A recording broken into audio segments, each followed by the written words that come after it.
지금 우리에게 성령님이 그렇게 말씀하고 계시지 않습니까? 너의 게으름의 자리를 털고 일어나라. 섬김을 받는 자리, 편안한 자리, 그 자리에서 너희가 탈피해라. 그 움츠린 믿음을 활짝 펴고 그 날개를 펴고 너희가 날아 올라라. 우리 성령님께서 우리에게 그렇게 말씀하고 계시지 않습니까? 성령님은 우리에게 반드시 그렇게 하실 줄로 믿습니다. 우리가 그저 시스템에 안주해 있고 어떤 교회가 주는 그런 안락함에 취해 있을 때 성령님은 우리에게 그 음성을 들려주실 줄 믿습니다.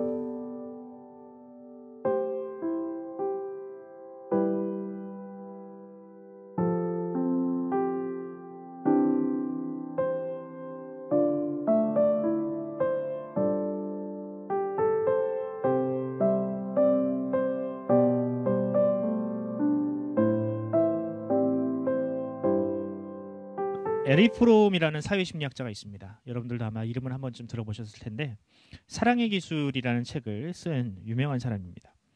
이 사람이 최근에 한 책을 냈는데 이 책의 제목이 나는 왜 무기력을 되풀이하는가라는 책이에요. 나는 왜 무기력을 되풀이하는가. 왠지 한번 읽고 싶죠? 좀 어려워요.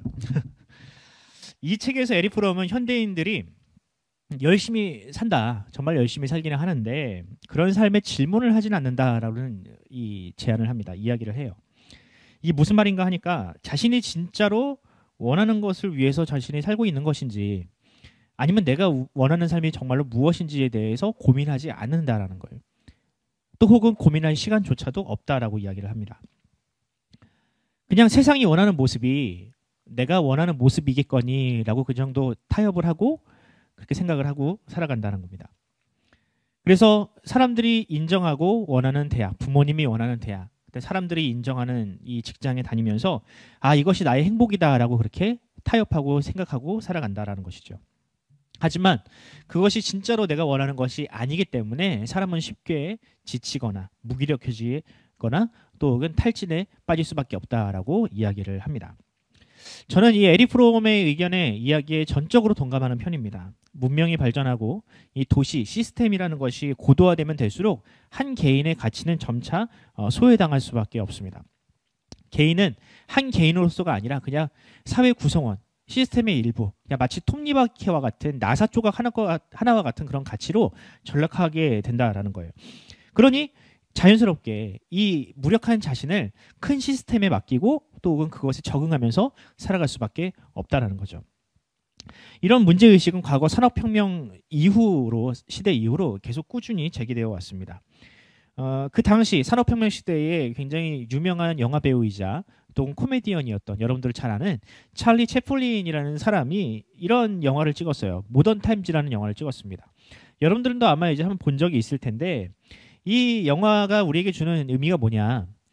이 세상이 지금 굉장히 발빠르게 돌아가고 톱니바퀴처럼 이제 살아가고 있는데 진행되고 있는데 한 사람의 개인은 그저 그 시스템의 일부에 불과하고 하나의 부속품에 지나지 않은 그런 세상이 되어가고 있다라는 메시지가 바로 이 영화에 담겨 있습니다.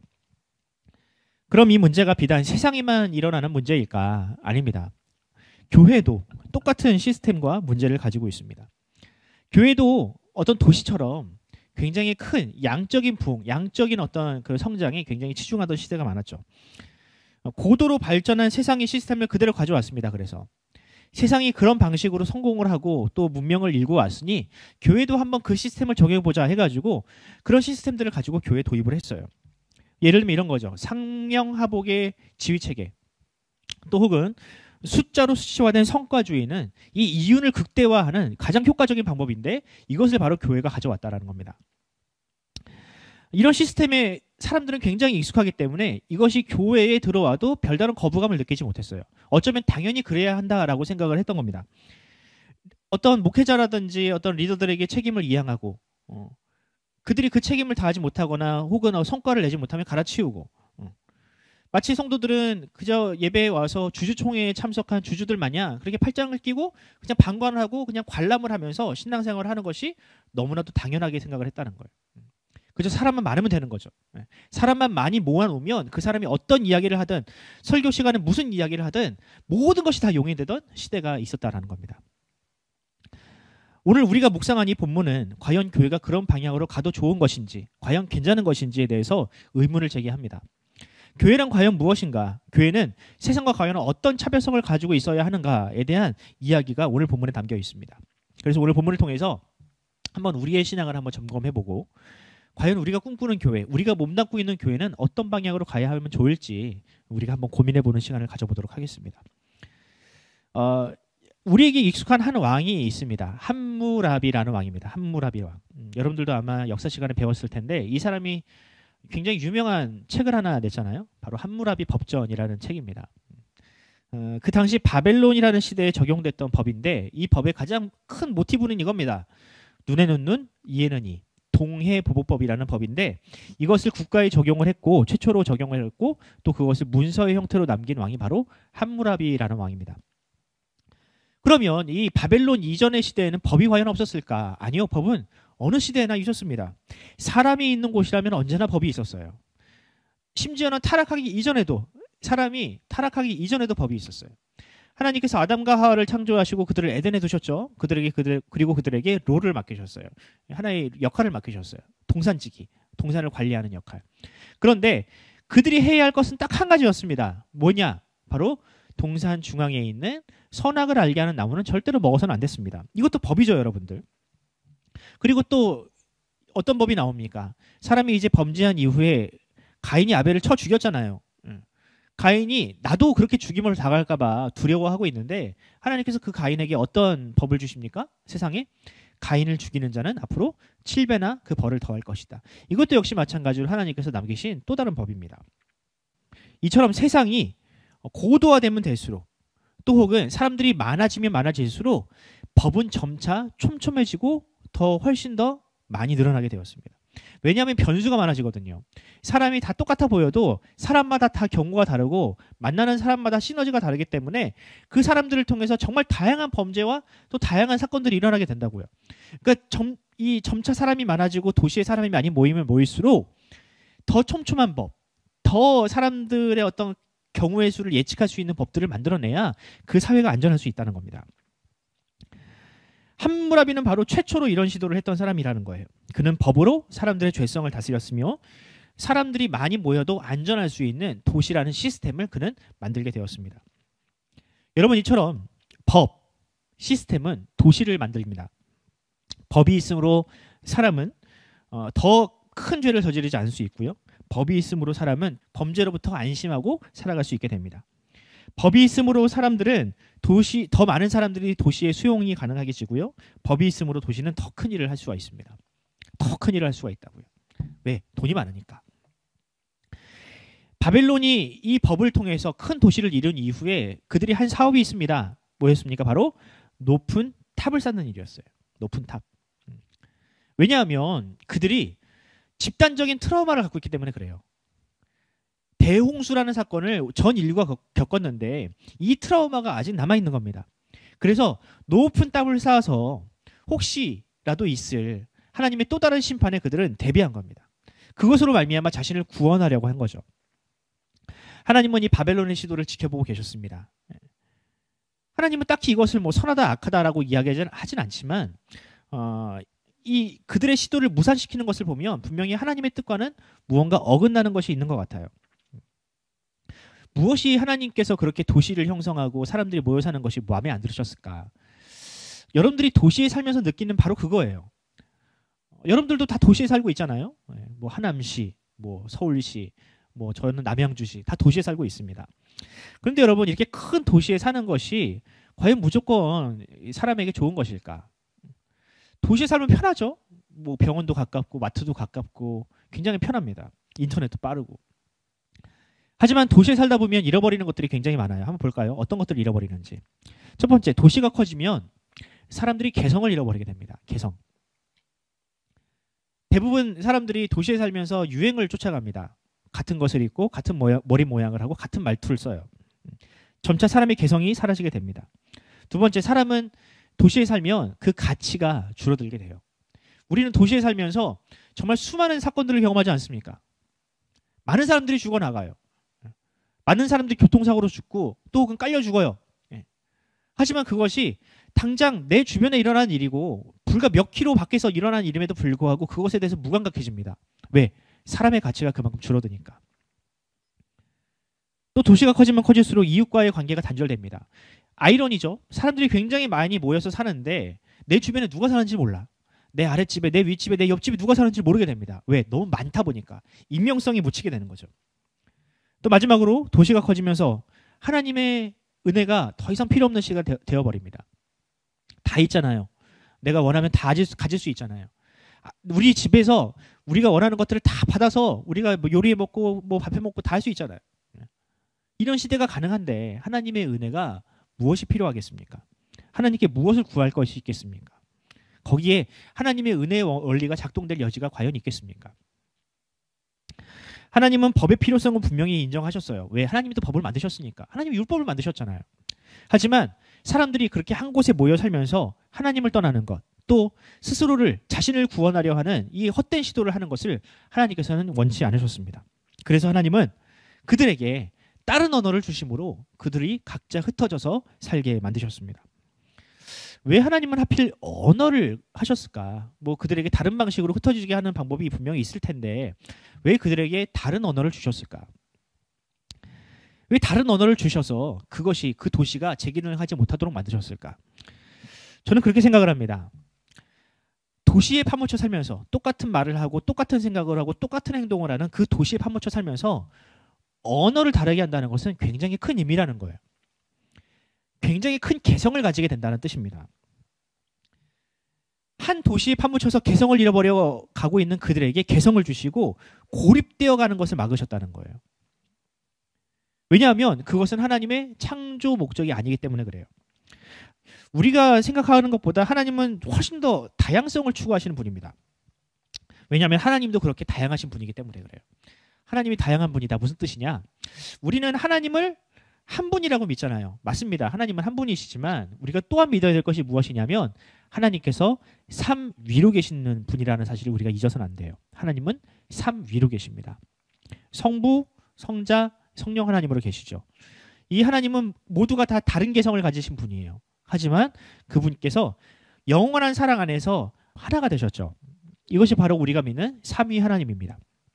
그래서 하나님은 언제나 우리로 계세요. 위로 계세요. 위. 자, 창세기 1장 26절을 보면 하나님께서 자신을 지칭하실 때 이런 표현을 쓰세요. 하나님이 이르시되 우리의 형상을 따라 우리의 모양대로 우리가 사람을 만들고 라는 말씀이 나옵니다. 우리라고 계속 얘기하시죠. 또 창세기 11장 7절을 보면 자, 우리가 내려가서 거기서 그들의 언어를 혼잡하게 하여 그들이 서로 알아듣지 못하게 하자 하시고 아멘. 여기도 마찬가지로 우리라는 표현이 나옵니다. 이처럼 하나님께서는 삼 위로 계신 하나님께서는 이 세상을 창조하실 때 그분의 형상대로 우리를 만드셨어요. 남자와 여자로 만드셨잖아요. 한 종류의 인간으로 만들지 않으셨잖아요. 남자와 여자로 만드셨습니다. 또 뭐 최초에는 그렇지 않았을지 모르겠지만 지금은 어때요? 사람이 뭐 흑인, 백인, 황인 다 다르잖아요. 네. 하나님은 그것도 괜찮다고 보시고 그냥 냅두십니다. 이처럼 여러분들 하나님은 다양성 안에서 하나님의 어떤 형상을 드러내시는 분입니다. 그러므로 우리는 자신의 개성, 나의 나됨을 포기해서는 안 되는 거예요. 군중 속에 묻혀서 게을러져서는 안 되는 거예요. 또 사람과 소통하는 것을 우리가 포기해서는 안 되는 거예요. 왜? 하나님께서 이미 그렇게 사랑하고 계시고 관계를 맺고 계시기 때문에 우리 역시 하나님의 형상을 가진 우리 역시 그런 관계를 포기해서는 안 된다는 겁니다. 이웃을 사랑하는 것을 우리가 멈춰서는 안 되고요. 더불어 함께 살아가는 법을 우리가 결코 포기해서는 안 된다는 겁니다. 왜냐하면 그것이 우리가 지음받은 목적이기 때문에. 하나님은 우리가 그 형상대로 살아감을 통해서 우리를 통해서 영광을 받으시기 때문에. 하지만 바벨론은 이것과 정확하게 반대되는 곳을 지향을 했습니다. 그들은 높은 탑을 쌓기 위해서 개인의 인격과 개성을 말살했어요. 왜? 한 가지 목표를 위해서 너희가 다 꿇어라 이거죠. 우리가 이것에 프로젝트를 하나 할 건데 너희 다 퇴근하지 말고 너희의 개성 따위는 다 개나 줘버려라 라고 얘기한 거죠. 그래서 하나님은 그들을 흩어버리신 겁니다. 하나님께서 이렇게 하신 것이 과연 그들에게 심판을 하신 것일까? 뭐 많은 사람들이 이 바벨론을 하나님의 심판이라고 하는데 저는 그렇게 생각하지 않아요. 저는 이것을 심판이라고 보지 않습니다. 오히려 그들이 잃어버린 것들을 하나님께서 회복시키신 것이다 라고 저는 생각을 해요. 그들이 개성을 잃어버리고 인격을 잃어버려 갈 때 하나님께서 그들에게 새로운 말을 주심으로 그들에게 새로운 개성을 주신 거다. 저는 그렇게 생각을 합니다. 다른 언어를 사용하는 사람은요, 그 도시에 필요한 사람이 아니에요. 도시는 어떤 한 가지 프로젝트를 위해서 개인의 희생을 요구하는데 다른 말을 한다? 다른 생각을 가졌다? 도시에는 어울리는 사람이 아니라는 거죠. 그래서 그들은 어떻게 해요? 각자가 존중받을 수 있는 그런 사람들끼리 모여서 그들은 흩어지게 되었습니다. 그들이 흩어져서 비록 조금 불편하고 조금 위험한 삶으로 야생으로 내몰릴 수는 있지만 하지만 그 야생에서 하나님을 찾고 또 함께 같은 말을 쓰는 사람들과 더불어 살아감을 통해서 그들은 하나님의 형상에 더 가까운 존재가 될 수 있었습니다. 그 바벨탑의 사건이 이제 지나간 이후에 창세기 11장 사건이 지나간 이후에 바로 아브라함을 부르시는 사건이 나오는데 저는 이것이야말로 하나님께서 바벨의 어떤 역사, 바벨 사건을 통해서 이루시고자 하셨던 하나님의 뜻이 무엇인지를 보여주는 가장 결정적인 사건이라고 생각을 합니다. 그게 바로 아브라함이라는 거죠. 아브라함은 바벨탑 사건 이후로 바로 아브라함에게 하나님께서 이렇게 말씀을 하세요. 창세기 11장 1장입니다. 1절입니다. 여호와께서 아브라함에게 이르시되 너는 너의 고향과 친척과 아버지의 집을 떠나 내가 내게 보여줄 땅으로 가라. 아멘. 자, 여기서 보면 고향, 친척, 아비의 집이 나오죠. 여기 어딜까요? 이 자체가 바로 도시입니다. 아브라함의 고향이 갈대아 우르라고 하잖아요. 갈대아. 근데 여러분 갈대아라는 지역 또 혹은 말은 바벨론의 다른 말이었습니다. 바벨의 다른 말이었어요. 즉 아브라함도 어디 살았었다? 이 바벨론 근처 혹은 바벨론과 연관된 사람이었다라는 거예요. 그도 역시 마찬가지로 도시에 살던 사람이고 그 도시에서 이름 없이 살아가던 사람에 불과했다라는 거예요. 하지만 하나님은 아브라함의 이름을 부르셨습니다. 그리고 그 사람으로 말미암아 그 도시를 그 아비와 친척의 집을 떠나게 하셨습니다. 이 자체가 아브라함에게는 구원이라는 거죠. 그래서 저는 이 바벨탑 사건을 심판이 아니라 구원이라고 이야기를 하는 겁니다. 하나님께서 뭐 그들을 심판하실 이유가 뭡니까, 여러분? 그들이 뭐 바벨탑을 높이 쌓는다고 해서 천국까지 가겠어요? 하나님에게 뭐 위협이라도 되겠습니까? 하나님은 그저 그 도시 속에서 함몰되어가고 개성을 잃어버려가고 자아를 잃어버려가던 사람들을 구원하신 겁니다. 그들을 안타까워하신 거예요. 그래서 아브라함이라는 한 사람을 부르신 겁니다. 바벨이라는 큰 도시를 통해서 하나님께서 역사하신 것이 아니라 힘없는 한 개성 있는 사람을 통해서 하나님은 이 땅을 구원하시기로 작정하셨다는 거죠. 그럼 여러분 오늘날은 어떻습니까? 오늘날 역시 마찬가지로 바벨탑과는 비교할 수도 없는 큰 도시들, 메가시티들이 이 땅에 질비합니다. 서울, 도쿄, 뉴욕, 런던. 이 모든 도시들이 어때요? 그 당시 바벨론과는 비교할 수도 없어요. 예. 그렇다고 여러분들 이 도시가 악하니 해체해야 한다 이렇게 얘기할 수 있는 겁니까? 신자들은 다 도시를 떠나야 한다 이렇게 적용할 수 있는 거예요? 그게 아닙니다. 오늘 본문이 말하려는 것은 그렇게 하라는 게 아니에요. 도시를 떠나라는 게 아니에요. 중요한 것은 도시에 살고 있느냐 아니냐가 중요한 것이 아니라 그 도시 속에 살면서 그 도시가 원하는 부품으로 살고 있느냐 아니면 하나님께서 원하시는 개성 있는 정말 신앙이 투철한 하나님의 백성으로 살고 있느냐 이것이 중요하다라는 거예요. 만약에 우리가 아브라함처럼 그 부르심대로 살지 못하고 그저 도시 속에 갇혀 살면서 그냥 도시가 주는 안락함과 편안함에 취해서 그것에 취해서 살고 있다면 우리에게도 역시 마찬가지로 구원이 필요하다는 거예요. 예수님을 한번 생각해 볼까요? 예수님도 도시에 오셨어요. 예수님도 예루살렘으로 가셨거든요. 예루살렘도 그 당시에 큰 도시였습니다. 그런데 예수님은 그 예루살렘이 원하는 시스템에 만족하지 않으시고 안주하지 않으시고 그것에 저항하시고 어떻게 하셨어요? 그 도시와 맞서 싸우셨잖아요.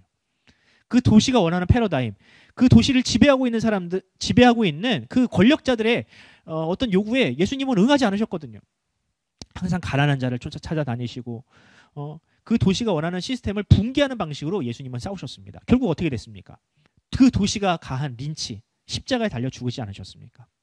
그 도시에 사는 사람들은 무엇이 선인지 악인지도 모르고 그냥 지도자들이나 어떤 여론을 형성하는 사람들이 십자가에 못 박아라라고 하니까 그 사람들도 역시 마찬가지로 따라서 십자가에 못 박아라라고 소리쳤다고요. 나중에 정신 차리고 보니까 자신이 하나님의 아들을 못 박았거든. 여러분 도시라는 곳은 이런 곳입니다. 군중심리, 여론 이런 것으로 움직이는 곳이 도시라는 거예요. 예수님은 바로 그런 도시와 맞서 싸우셨습니다. 우리도 역시 마찬가지로 그런 것에 맞서 싸워야 합니다. 저항해야 해요. 교회가 앞장서야 해요. 그런데 어떻습니까, 여러분? 이 시대의 교회는 마치 과거 바벨탑을 높이 쌓아 올리는 것에 혈안이 되어 있던 그 도시와 다를 바가 없게 되었습니다. 교회는 하나님이 주신 복음이 아니라 시스템에 의지하다가 복음의 능력을 다 상실해버렸어요. 성도들도 그런 시스템이 주는 편안함에 취해 있다가 하나님 앞에 홀로 서는 방법, 말씀을 보고 찬양을 하고 예배를 드리는 이 방식을 다 잃어버렸어요. 하나님은 우리에게 공동체를 주시고 마치 삼위 하나님 안에서 영원한 사랑을 유지하는 것을 원하셨지만 우리는 이웃사랑하는 것을 멈췄고 이웃을 돌보고 공동체에서 헌신하는 것을 우리는 잃어버렸습니다. 이제는 군중 속에 묻혀 있다 보니까 모든 관계가 다 단절되어 버렸어요. 심지어는 그런 큰 도시와 같은 교회에 내가 속해 있다는 것으로 만족하고 그것을 신앙생활을 잘하고 있다라고 착각하게 되어버렸습니다. 이것이 바로 오늘날 바벨탑에 갇혀버린 교회의 문제점입니다. 저는 앞서 다양한 언어를 주신 하나님의 이 사건이 구원이라고 이야기를 했잖아요. 왜냐하면 신약 시대에도 이런 사건이 또 한 번 있었기 때문에 그렇습니다. 초대교회에도 이런 사건이 한 번 더 일어났어요. 사도행전 2장 1절로 4절을 한번 보도록 하겠습니다. 오순절 날이 이름에 그들이 다 같이 한 곳에 모였더니 호련히 하늘로부터 급하고 강한 바람 같은 소리가 있어 그들이 앉은 온 집에 가득하며 마치 불의 혀처럼 갈라지는 것들이 그들에게 보여 각 사람 위에 하나씩 임하여 있더니 그들이 다 성령의 충만함을 받고 성령이 말하게 하심을 따라 다른 언어들로 말하기를 시작하니라. 아멘. 당시 오순절 마가의 다락방에는 총 120명의 유대인이 있었습니다. 그곳에는 성령께서 임재하셨죠. 그리고 성령께서 그들 위해서 그들에게 말하게 하시는데 그들이 생전 한 번도 말해본 적이 없는 외국어로 하나님께서 방언을 하게 하셨습니다. 그 방언이라고 할 때 뭐 따따따 랄랄라 이런 방언이 아니라 진짜 언어, 뭐 한국어, 영어, 불어, 독일어 이런 언어로 하나님은 그 사람들로 하여금 말하게 하셨다는 거예요. 그들은 앞서 얘기했듯이 외국에 단 한 번도 나가본 적이 없는 유대인이었다고요. 도시 속에 갇혀서 예루살렘에 있으면서 그곳에서 유대인들이 주는 가르침, 율법을 잘 지켜라, 너희가 헌금을 잘해라 이런 가르침에 만족하고 그것이 신앙생활의 다인 것처럼 생각하는 사람들이었다고요. 그들에게 이방인들의 언어는 굉장히 불필요한 것들이었습니다. 왜? 이방인들은 그들에게는 일종의 개와 같으니까. 개와 같이 그냥 이 정말 타락한 것들이고 천한 것들이니까 이방인들의 언어를 배울 이유가 없었다고요. 하지만 그들에게 하나님은 이방인들의 언어를 말하게 하셨습니다. 그 이후에 어떤 일들이 일어납니까? 바벨이라는 사건, 이 다양한 언어가 그 땅에 임한 이후에 하나님의 사람이 이 하나님께서 지정해 주시는 땅으로 가서 그곳에서 하나님의 역사를 나타내고 하나님을 증명해냈듯이 이 오순절 성령 강림 사건 이후에도 하나님께 헌신된 사람들이 일어나게 되잖아요. 뭐 빌립 집사님이라든지 또 혹은 스데반 집사님이라든지 사도 바울과 같은 사람들이 하나님께서 지정해 주시는 하나님께서 보여주시는 그 땅으로 가서 복음을 전하지 않습니까? 이런 연관관계가 여러분들 분명히 있는 거예요. 그러므로 여러분 사도행전에 나오는 사도 바울이라든지 이 사도들은요 과거 구약시대에 하나님께서 부르셨던 아브라함과 같은 사람들입니다. 그리고 성령님께서는 지금도 우리 안에서 그와 같이 역사하십니다. 성령님은 우리를 구원하실 때 우리를 구원하시고 교회에 머물게 하지 않으신다는 거예요. 바벨탑과 같은 그곳에 한 곳에 머물게 하지 않으십니다.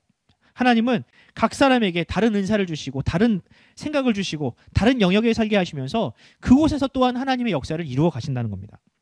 그런 의미에서 우리는 이 시대를 살고 있는 아브라함이요 이 시대에 부름받은 사도 바울과 같은 사명자들이라 할 수 있습니다. 이처럼 여러분 하나님은 큰 시스템 큰 도시를 통해서 일하는 것이 아니라 항상 힘없는 연약한 무명의 사람들을 통해서 하나님의 나라를 이루어 가십니다. 하나님은 하나님의 형상을 회복한 소수의 사람들을 통해서 하나님은 역사를 하십니다. 물질, 거대한 어떤 조직 이런 것들을 통해서 하나님은 일하지 않으신다는 거예요.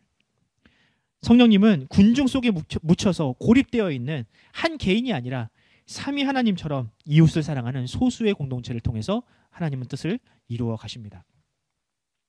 그러면 여러분 내가 얼마나 큰 교회에 속해 있느냐 이것은 여러분 중요한 것이 아닙니다. 공동체의 크고 작음이 우리의 신앙을 보여주는 것이 아니에요.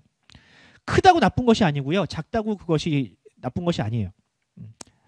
다만 그 공동체 안에서 내가 과연 하나님께서 주신 그 은사대로 내가 살아내고 있는지 그게 중요한 겁니다. 나에게 주신 사명과 그 책임감을 우리가 기꺼이 가지고 살아갈 준비가 되어 있느냐 이것이 중요한 거예요. 누군가에게 의존하는, 시스템에 의존하고 큰 그룹에게, 어떤 큰 사람에게, 목회자에게 의존하는 신앙이 아니라 하나님께서 나에게 주신 비전에 내가 순종하고 있느냐, 그대로 살아가고 있느냐, 이것이 중요하다는 겁니다. 그러므로 여러분, 만약 우리가 이 도시와 또 어떤 교회와 어떤 공동체에 우리가 소속되어 있고 그 소속된 것만으로 우리가 만족하는 신앙을 하고 있다면 우리에게도 구원이 필요합니다. 오순절 성령 강림 사건을 통해서 이루어졌던 하나님의 구원, 바벨탑에 묻혀서 정말 개성을 잃어버려가고 있던 그런 사람들에게 주신 하나님의 그 구원이 지금 우리에게도 필요하다고요. 성령님은 우리에게 그래서 각자에게 은사를 주셨습니다. 하나님 나라를 향한 뜻을 주셨습니다. 우리가 그것에 순종하며 살아갑시다. 이것이 바로 도시와 세상 속에 살면서 그것에 함몰되지 않고 하나님의 백성으로 살아갈 수 있는 우리 그리스도인의 삶의 방식이라 할 수 있습니다. 이제 말씀을 맺겠습니다. 알바트로스라는 새가 있습니다. 알바트로스. 세상에서 가장 큰 새. 세상에서 가장 큰 날개를 가진 새. 이 새가 날개를 펴면 어느 정도냐면 한 3-4m가 된다 그래요. 어마어마하죠. 한 2층 높이 정도 되는 큰 새인 거예요. 이 큰 날개로 날개를 한번 펴고 한번 활강을 시작하면, 날기 시작을 하면 수십 킬로미터를 날아간다고 합니다. 힘이 그만큼 덜 드는 거죠. 날개만 펴고 있어도 바람을 타면 그냥 쭉 날아가는 거예요. 그런데 이 큰 날개로 인해서 굉장히 불리한 점이 있는데 뭐냐면 착륙하거나 이륙할 때 굉장히 힘들다고 해요. 당연하죠, 여러분. 일단은 큰 몸집이 있으니 달리는 것이 불편해요. 예. 여러분들이 비행기를 타봐서 알겠지만 비행기가 그냥 있는 그 자리에서 쭉 날아오르진 않잖아요. 가속도를 붙이고 힘차게 달려야, 가속이 붙어야 날아오르잖아요. 마찬가지로 새도 마찬가지인데 이 새가 워낙 무겁다 보니까, 날개가 무겁다 보니까 이게 힘들다는 거예요. 저는 이런 알바트로스를 보고 있으면서 마치 오늘날 한국교회를 연상했습니다. 굉장히 비슷하다라고 생각을 했어요. 한국교회도 굉장히 비슷합니다. 한국교회 덩치 어때요? 굉장히 크잖아요. 규모가 굉장히 큽니다. 또 겉으로 볼 때 어때요? 화려해 보이잖아요. 굉장히 크고 화려한 교회입니다. 이 한국교회가 한때 아무런 문제가 없을 때는 정말 큰 일들을 많이 감당을 했어요. 재정도 넉넉하고 사람도 많아서 세계 선교라든지 이 세상을 향한 구원, 그 구제 사역을 굉장히 크게 감당을 했습니다. 잘 될 때는, 그러니까 날아오르고 있을 때는, 날고 있을 때는 전혀 문제가 되지 않는 거예요. 그 시스템, 그 규모가. 그런데 알바트로스처럼 한번 땅에 떨어진 다음에는 이것을 다시 어떻게 날아오르는지 그 방법을 모르고 있는 게 문제예요. 지난 3년 동안 우리는 코로나라는 이 큰 문제 앞에서 모두가 다 땅바닥에 붙어 살았습니다. 뭐 기업이라든지 자영업자라든지 전에 경험해보지 못한 이 문제로 인해서 그 시스템이 완전히 망가져 버렸잖아요. 예전에는 잘 돌아가던 그 시스템이 더 이상 움직이지 않게 되었잖아요. 교회도 마찬가지였죠. 교회 시스템이라는 것은 사실 사람입니다. 사람들이 많이 있어야, 모여야 그 시스템이 돌아갈 수 있게끔 이 교회 시스템은 그렇게 흘러가는데, 이거 뭐 사람이 와야지, 또 사람이 헌신을 해야지 그 시스템이 흘러갈 텐데 완전히 그 시스템이 완전히 망가져 버렸잖아요. 이제 다시 코로나가 어느 정도 안정기에 접어들면서 사람들이 모여들기 시작을 했어요. 하지만 과거처럼 그 시스템이 돌아가지 않는다는 게 문제죠. 예전처럼 사람이 많이 모이지도 않고요. 예전처럼 사람들이 헌신하지도 않아요. 왜? 3년 동안 그냥 집에서 방에서 예배드리는 것에 익숙하다 보니까 어떻게 헌신을 했는지, 어떤 방식으로 예배를 드렸는지, 어떤 방식으로 신앙생활을 했는지 다 까먹어버린 거예요. 더 이상 그 시스템이 돌아가지 않는다는 거죠. 어쩌다가 이 한국교회가 이렇게 되었을까? 다시 날아오르는 법을 왜 잃어버렸을까? 저는 이 문제가 지금까지 너무 시스템에 의존해왔던, 너무 규모만 키우려고 했던 그 문제가 지금 부작용으로 나타나고 있다고 생각을 합니다. 그 규모와 그 시스템은 순풍을 달고 날아다니는 것에는 전혀 문제가 되지 않지만, 효과적이지만 밑바닥부터 시작을 해서 날아오르는 것에는 그다지 효과적이지 않다는 것이죠. 여러분, 이럴 때일수록 우리는 세상으로부터 하나님의 지혜를 배울 필요가 있습니다. 알바트로스가 어떻게 다시 날아오는지를 우리가 좀 바라봐야 해요. 알바트로스는 그냥 뛰어서는 다시 날아오를 수 없을 것 같으니, 몸집이 크니까 이 새가 다시 날아오르기 위해서 절벽으로 간다고 합니다. 절벽.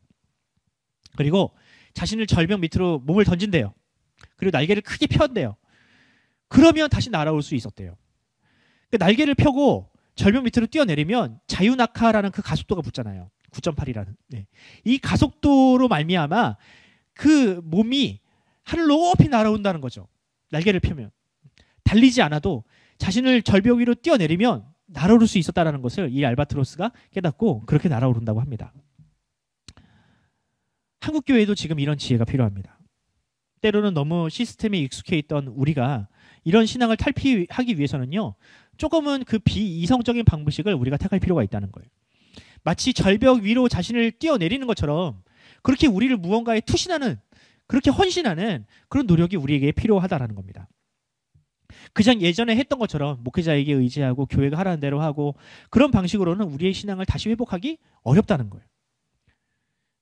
그러므로 우리에게는요, 오순절 성령 강림 사건과 비견되는 그런 역사가 우리에게 필요합니다. 우리도 역시 마찬가지로 우리로 하여금 하나님 앞에 투신하게 만들 수 있는 그런 어떤 믿음과 신앙이 우리 안에 필요합니다. 이것을 위해서 우리는 기도해야 합니다. 바벨탑에 갇혀있던 아브라함을 부르신 하나님, 예루살렘에 갇혀 있었던 성도들을 부르시는 하나님의 부르심이 우리에게도 필요해요. 이 절벽 아래에 뛰어내려라. 너희가 결코 죽지 않을 것이다. 이곳에 뛰어내리면 너희가 훨씬 더 높은 곳으로 날아오를 수 있을 것이다 라는 그런 용기를 주시는 하나님의 음성이 우리에게 필요합니다. 지금 우리에게 성령님이 그렇게 말씀하고 계시지 않습니까? 너의 게으름의 자리를 털고 일어나라. 섬김을 받는 자리, 편안한 자리, 그 자리에서 너희가 탈피해라. 그 움츠린 믿음을 활짝 펴고 그 날개를 펴고 너희가 올라라. 우리 성령님께서 우리에게 그렇게 말씀하고 계시지 않습니까? 성령님은 우리에게 반드시 그렇게 하실 줄로 믿습니다. 우리가 그저 시스템에 안주해 있고 어떤 교회가 주는 그런 안락함에 취해 있을 때 성령님은 우리에게 그 음성을 들려주실 줄 믿습니다. 그러므로 사랑하는 성도 여러분, 청년 여러분, 우리 모두 한 사람을 소중하게 생각을 하시고 그 한 사람을 구원하시기 위하여 이 땅에 오신 예수님의 그 십자가를 생각을 합시다. 우리를 구원하시기 위해서 그 거대한 도시와 맞서 싸우시고 우리에게 그 구원을, 그 큰 구원을 안겨주신 그 예수님을 생각을 합시다. 그리고 우리에게 새로운 생각, 새로운 개성, 새로운 자아를 주시는 그 성령님의 은혜를 우리가 사모합시다. 그 음성을 들읍시다. 그 음성에 순종합시다.